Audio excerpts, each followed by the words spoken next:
We study the Word. We're starting a series, which means that we're going to preach from a book of the Bible over the next several weeks. And so it's a sermon series or a message series in the book of Lamentations. And so last week, as we looked at Lamentations, or the word lament and what that means, which basically is just an expression of grief or an expression of deep sorrow. And so a lament could just be a groaning or just a deep sigh, which can be a lament. And then what we find in the book of Lamentations are a collection of poems. These are poems written by what we believe to be Jeremiah. And these are poems that are lamenting what has happened in Jerusalem. And so we're able to look at this story of lament, and we're able to draw out over the next few weeks, I'm hoping, a narrative for us that we can place ourselves into and give us some framework for how to lament ourselves. So last week, if you're interested, you can go back and listen to the title of the message was Learning to Lament. I think it's a healthy, even biblical practice for us to sit at times in silence and to lament, to feel what's happening around us. And typically what we want to do is jump from tragedy to solution in just one fell swoop and just say, well, God's got a plan. And so we try to move past some of the emotion that he might actually be wanting us to experience, or some of the relationships he may actually be wanting us to endure, because we've just got a quick fix mentality when it comes to hurting or to pain or to sorrow. And so as Christians, I feel like because we have the freedom of knowing that God's in control and that he is actually one day going to right all the wrongs, I feel like we've got the freedom and the space in the here and now to be able to feel what someone else is feeling without it threatening us, without it sort of threatening our worldview or threatening what we think or believe will happen in the end. And so the reason I'm saying that is because although we need to learn to lament, today I want to learn to listen. I want us as a people, as a church, to learn to listen to those who might be lamenting. I think a charter text for Christian listening would be James 1:9. So if you're taking notes, there'll be plenty of opportunity for you to do that today. So grab a pen, grab the bulletin on the back. There's a portion there for notes, and I'd love for you to track along with me. I'm not going to be able to cover even 1/4 of what I think you could discover if you were studying sort of what it means to listen, what it means to listen as someone laments. And so I want you to study that on your own, but I think James 1:9 is a good verse for us to start with. It says, "Let every person be quick to hear, slow to speak, slow to anger." What difference would it make on our news feed and Facebook if that was the practice we all engaged in? That's just kind of a jab or maybe a strike. And so I'm kind of being funny, but the truth is I think that's just one example of many cases where even in our neighborhoods or in the workplace or just in various types of relationships where we might be more prone to not listen. We'd be instead of quick to hear, we're quick to speak. We've got ideas, we've got opinions. We're slow to hear, we're quick to speak, we're quick to anger even when it seems like there might be a difference of opinion, when there might be even opposition to what we believe. What the scriptures are teaching us in James is let us be quick to hear, meaning first one to say, hold on, let me try to understand what you're saying. Not the first one to say, hold on, let me make sure you understand what I'm saying. I think you get what I'm saying, right? What I'm hoping to convey is that as we lament, some of us need to listen. And I think that's a healthy practice. And as we study this, I think learning to listen is something that it doesn't happen overnight. I think it requires discipline. It's a lot easier to share your opinion than it is to listen and try to understand someone else's. So it feels like I'm doing the hard thing by standing up for what I believe, by sharing my opinion and making sure they heard what I have to say. It sounds like you're the hard one that had to say that. And what I'm saying is actually it takes more discipline and might be in some cases just as hard, if not harder, to actually try to listen, be slow to speak, and quick to hear and understand what they're saying. Last week, as we started the study in Lamentations, I mentioned that this is a short book in the Bible. It's a short book in the Old Testament, which means that it was written before Jesus was born. It's an older book, hundreds of years before Jesus was born. And so it's an old book, and it's a collection of poetic laments. It's written in such a way that if we could read Hebrew, you would see that each of those verses starts with the next letter in the alphabet. So it's poetic in that way. And so as you read it, you see the letters of the alphabet. And then in a few weeks, I want to draw out that at the last chapter, the way that those words are aligned, it's not alphabetical, but it's aligned in such a way as to proclaim or remind us that God is in control. And so it's quite fascinating how much of a literary work that Lamentations is itself in its own right. But it's literary. It's a collection of poems. It's laments or cries of sorrow from Jeremiah. It's written, we believe to be by the prophet Jeremiah, sometime after the destruction of Jerusalem by the Babylonians.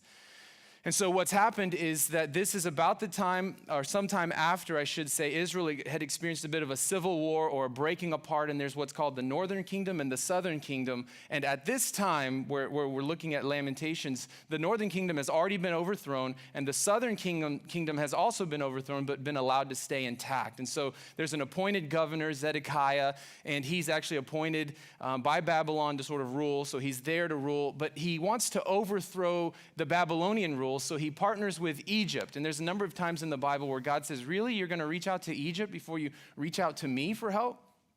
So there's something going on there, even within the people of God, where they reach out to Egypt for help, and they side with Egypt, and they try to overthrow the Babylonians and find themselves in about a year and a half of a pretty desperate situation. So they're surrounded by the Babylonians. The city is under siege, and it gets so bad at one point. They run out of food. They run out of water. And as you read Lamentations, it's quite a repulsive scene. There's cannibalism. There's starvation.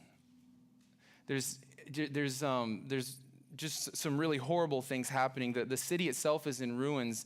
And at one point, Jeremiah, or the writer of Lamentations, actually says, God, you didn't even spare your own temple.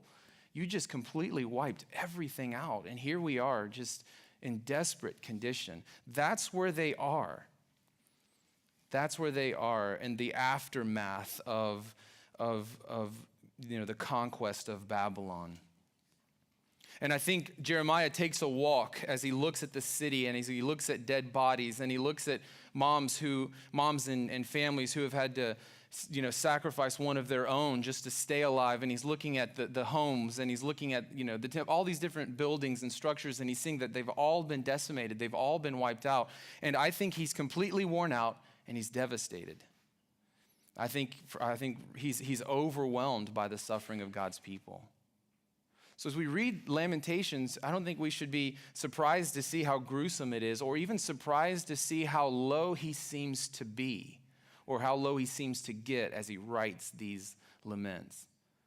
We want to avoid that typically. So when someone starts to get kind of down or starts to cry, our typical response is like flight, right? So as soon as someone starts crying, then some of us start zoning out, and others of us look for a way to get out of that conversation as quickly as we can. All right? What I'm suggesting actually is that in lament, even though it's uncomfortable, sometimes I think every time, the healing process actually includes listening. It includes us as a people being present and actively listening and having conversation with people who might actually be in lament or in a season of lament. What I found interesting here is that for us, as we learn to lament, it's a part of the human experience so long as we live in this broken world, and especially so long as sin and rebellion exists in our hearts. We will offend one another at some point. There's brokenness around us. There's brokenness within us. And I think what we have to do, as I've already mentioned, is not only learn to lament, but learn to listen to those who lament. Would you look at Lamentations 2:13 with me? I want you to see Jeremiah showing us an example of steps we can take to listen in lament, or listen as someone laments.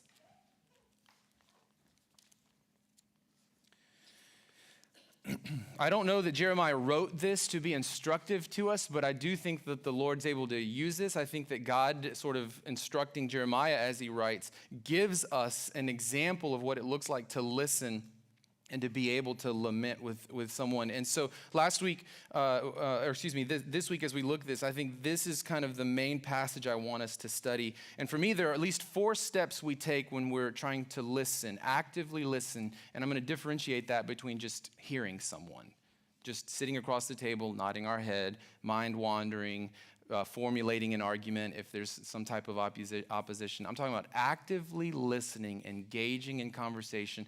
I think there are 4 steps we get from from Lamentations 2:13. So will you read it with me? And then I want to draw those 4 things out for you. It's Lamentations 2:13. It says, "What can I say about you?" This is Jeremiah, the writer of the book of Lamentations, talking about the city of Jerusalem. And he says, "What can I say about you? Who has ever seen such sorrow? O daughter of Jerusalem, to what can I compare your anguish? O virgin daughter of Zion, how can I comfort you? For your wound is deep as the sea. Who can heal you?" As I'm studying this, it stood out to me anyway as 4 parts. Now, these are the ways I feel like we could actively listen to those who are lamenting around us. So far, I've only talked about just sort of personal suffering and personal struggle, but I think we don't have to go very far to see people who are truly lamenting social ills or truly lamenting evil and tragedy around the world. And so if we're going to engage in actively listening to one another, if we're going to foster healthy dialogue, I think Lamentations 2:13 could be instructive for us. In the first place, I think we have to acknowledge the hurt. So if you're taking notes, number 1, acknowledge the hurt. Acknowledge the hurt. He says, "What can I say about you?" This is the first part of verse 13. "What can I say about you? Who has ever seen such sorrow?" There's an acknowledgement on the writer's part here. There's an acknowledgement on Jeremiah's part that this is pretty bad. He agrees. He laments. And as he actively listens, as he takes this walk through town, I think he stops here and he says, what am I going to say? This is terrible. Who has ever seen anything like this? And I think as we foster healthy dialogue, the first step for us is really to acknowledge the hurt or acknowledge the loss, acknowledge the suffering. The second one is to seek to understand. Verse 13 again, he says, what can I say about you? Who has ever seen such sorrow? Then he says, O daughter of Jerusalem, to what can I compare your anguish? What is it that I can compare this to? Help me understand what you're going through. I really don't think that we can truly empathize with someone who is suffering or someone who is in a season of lament or a people group or a nation or anyone going through lament if we don't actually try to stop for a second, acknowledge that they are hurting in some fashion, and seek to understand. So you pick the thing you're most frustrated about. And I think to foster healthy dialogue, you're going to have to engage in this action. Acknowledge the hurt, seek to understand, and then the third one is seek to be helpful. So there's a lot of dialogue in terms of acknowledging and seeking to understand, and I think we eventually have to take a step to say, what can I do? What can I do in my small part of this big world to actually make a difference and to help? And that's what I think he says there in the same verse 13. What can I say about you? Who has ever seen such sorrow? O daughter of Jerusalem, to what can I compare your anguish? O virgin daughter of Zion, how can I comfort you? Is there any way I can help? Is there anything I can do? You know, a lot of this actually comes from my own struggle to try and understand and relate to those, to my brothers and sisters in Christ who are African American or my neighbors who are black. My family members who are black. And I'm trying to actually understand what they might be going through.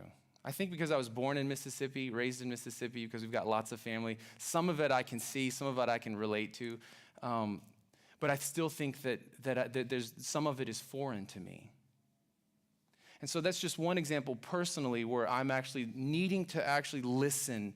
I can't be the spokesman. I can't be the one who has the answers or the one that has the best perspective or the best way to think about things. This is a case for me where I'm actually needing to listen. I'm needing to acknowledge that there must be some kind of hurt. I'm needing to go beyond just acknowledging the hurt and actually seek to understand. So tell me some of your experiences. I'm not talking about online. I'm talking about in person with a next door neighbor and saying across the coffee table, what have you experienced? How is this real for you? How is this affecting you? Help me understand. And then I think the third step is a very natural one. And it's right here in the Bible. This is not like me making up something for a good talk on counseling or how to sort of walk through something with somebody. This is actually right here from God's word. The next step, I think, is that we actually say, is there anything I can do to be a part of the solution? Is there anything I can do to help? How can I comfort you? How can I walk in this with you?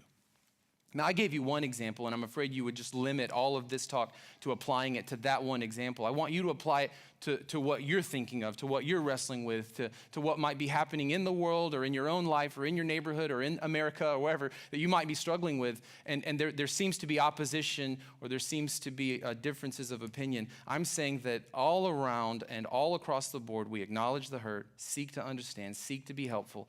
And then the last one for me was really profound. It says, verse 13, what can I say about you? Who has ever seen such sorrow? O daughter of Jerusalem, to what can I compare your anguish? O virgin daughter of Zion, how can I comfort you for your wound? Get this, your wound is as deep as the sea. Who can heal you? You know what the listener's not doing? Trying to fix it. He's not trying to fix it. He's actually saying, who is able to heal? Who's able to fix this? Well, we have an answer for that. And I believe that is the answer is found in the good news of Jesus Christ and what he's accomplished for us. The good news of God the Father's love for us and the great lengths to which he has gone to save us and to rescue us. So we have good news. And when Jeremiah asked this question, I think it's rightly worded. I like the way it's worded. He's not saying, beyond just saying, how can I help? He's going even further to say, who's going to do the ultimate work of healing here? Who has the power to reconcile this? Who has the power to heal it? And I think it's a rhetorical question that ultimately, even in the book of Lamentations, he circles back around to point to God being the only one who can truly restore, who can truly heal those wounds. So acknowledge the hurt, seek to understand, seek to be helpful, and then acknowledge the need for God's healing. I think we have to include that last part. So we might overlook this because it seems simple. But I do think that for there to be true lament, there has to be, one, the opportunity to express that grief, and then two, someone present to listen, someone to hear. And I think without those things, what happens is isolation, depression, and really just deterioration. I don't think it shouldn't be surprising to us that we see that happening, just in our own context, just in the U.S. Socially, politically, there's so much divided. There's so much that just on both extremes, everything is so polarized. There's no one in the middle anymore, or it seems that way, I should say. And you know what I wonder is if we just haven't lost the ability to lament and the ability to listen to lament. If we haven't just lost the ability to say, hey, listen, I want to acknowledge whatever you're going through. And you don't have to say, but I don't agree with you. You can just listen. You don't do that anyways in relationships, right? So if your spouse or your roommate says, hey, listen, what you did was really offensive to me, you don't start right away with all the reasons that there's no way in the world that could have been offensive. Well, maybe you do, and maybe you've had a bad luck with relationships. I mean, we just don't do that anyways.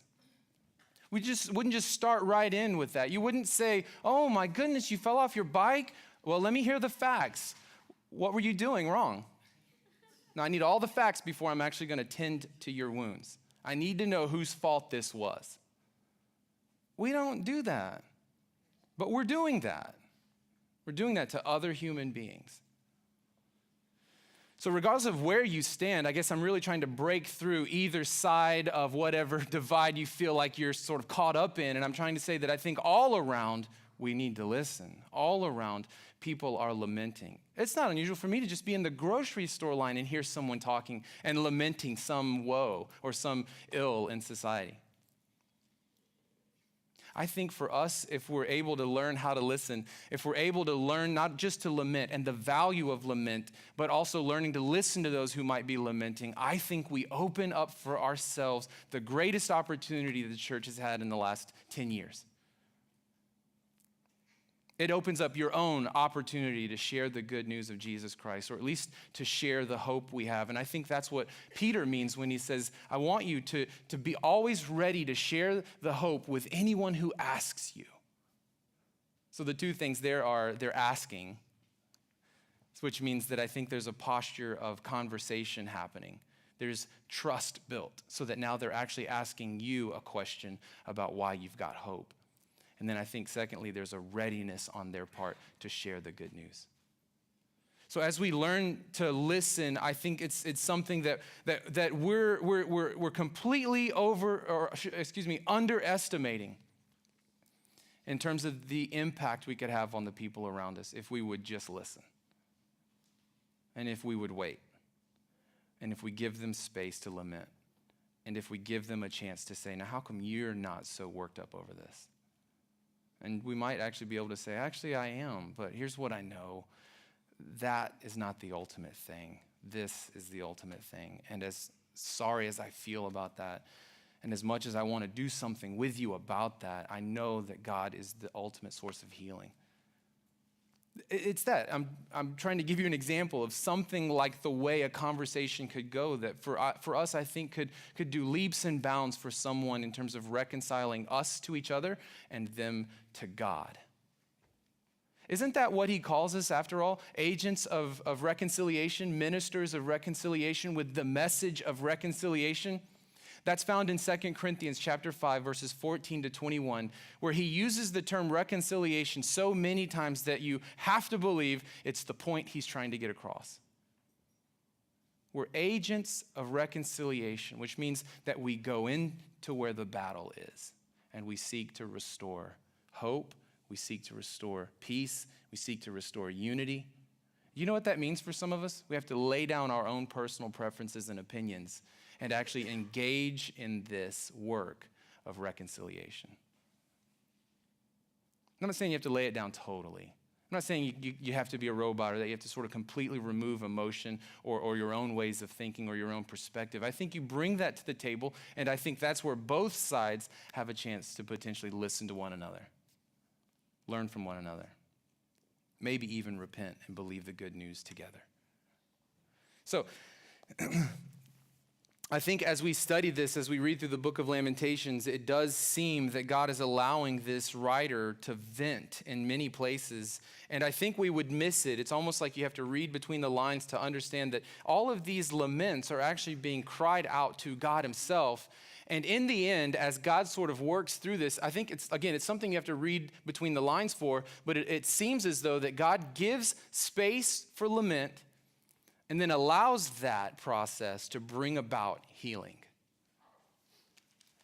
I think you see that not only in chapter 2, but also in chapter 3, and then again in chapter 5. There's a number of places throughout the book where the writer, after being so exhausted in lament, has nowhere but to fall down onto the promises of God.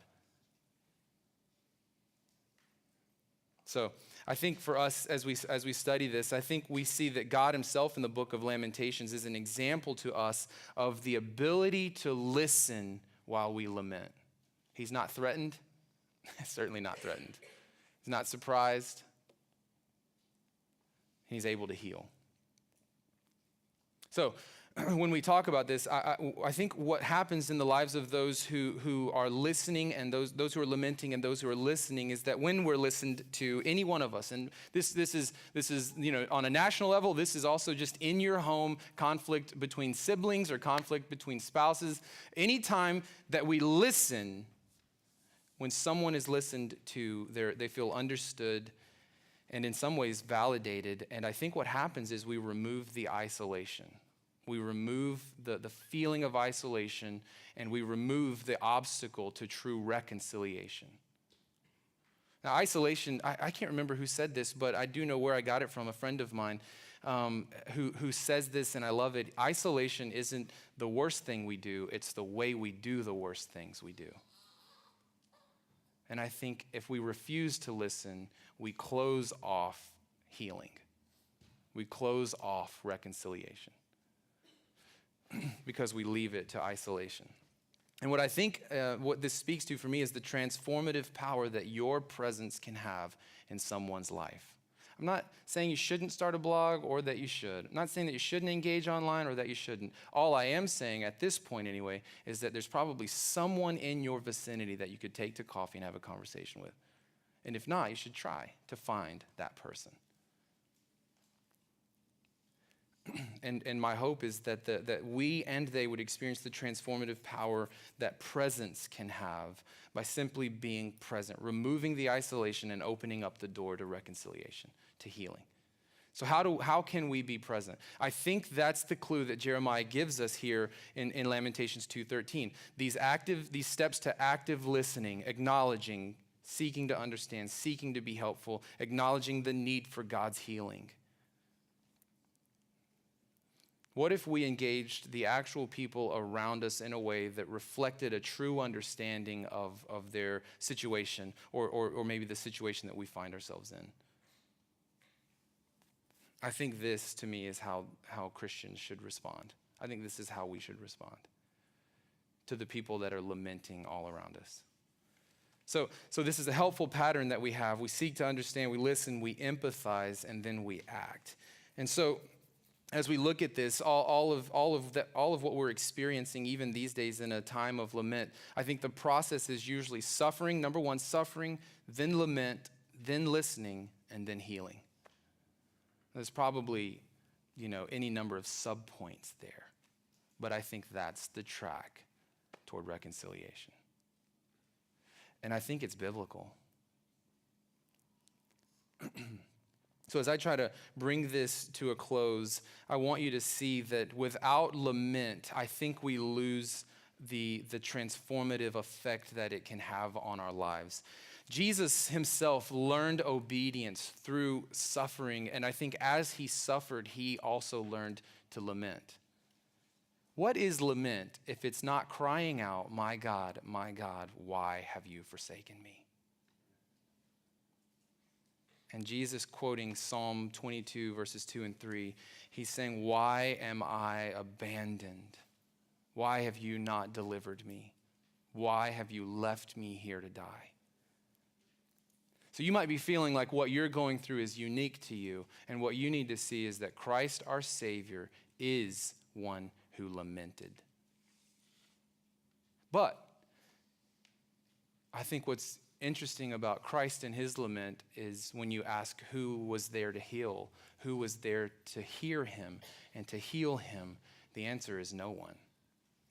God himself, God the Father, turned his back on Jesus Christ and refused to hear his cry of lament. He suffered in our place for our sin, for all the brokenness that exists in the world. And I think he did that so that at times, though we may feel abandoned, Jesus was completely abandoned so that we would never be forever and completely abandoned. Never, forever and completely left on our own. That's the good news of Jesus Christ. If anyone knows how to lament, it's Jesus. If anyone knows what it feels like to not be heard in lament, it's Jesus. If anyone has the ability to walk through this with us, it's Jesus. And if there was ever a promise for people who are lamenting, it's found here that because Jesus was completely forsaken and abandoned by God, I have the promise that because of that, because of his death, burial, and resurrection, it can be possible for me to never be abandoned, never be forever forsaken by God because of what Jesus did. He took my place. And that leaves us in a place of hope, right in the middle of lamentation.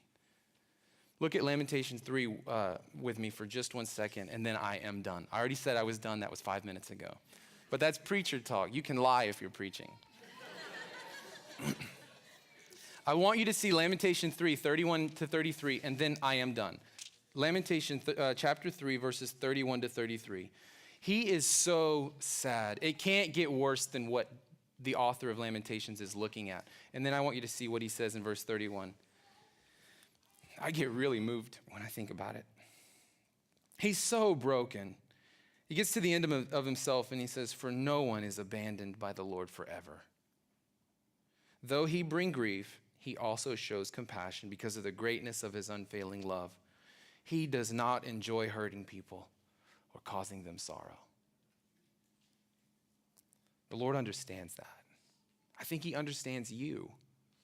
I think he understands those around us who are lamenting. And if we are going to be his representatives, his ambassadors, we need to be armed with the ability to listen and lament. Let's pray.